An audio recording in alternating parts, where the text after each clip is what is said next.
Dahil nag-away raw po itong sina Mario at Jose. Kapwa po sila residente ng Barangay San Roque. At nagkaroon sila kay Mark ng bugbugan. Nagsinumbagay. Nagdulot ng kaunting sugat sa isa. Ang isa naman, direktang nagsampa ng kaso sa hukuman itong si Mario. Sa kalaban niya na si Jose.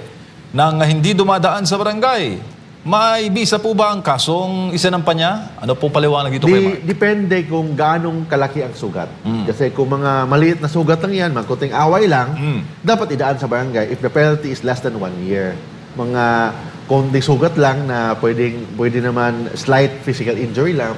Pero yung mga sugat talaga na sobrang laki na, hindi na kailangan dumaan. Kasi sabi ng batas, the jurisdiction ng ating barangay, lupon, pag ang penalty is less than 1 year. Mga 6 months lang na kulong, mga ganun na penalty, pwedeng dadaan muna sa barangay. Pero pag mga serious na namang offense, mga na laking sugat na hospital na talaga yung kalaban niya, hindi na kailangan dumaan sa barangay yan kasi hindi naman more than 1 year na imprisonment yan. And outside na the jurisdiction of the barangay, so pwede nang dumiretso kayo sa prosecutor's office. Then after the prosecutor, pag may basihan, pwede nang iakyat yung kaso sa korte. Thank you, Kuya Mark.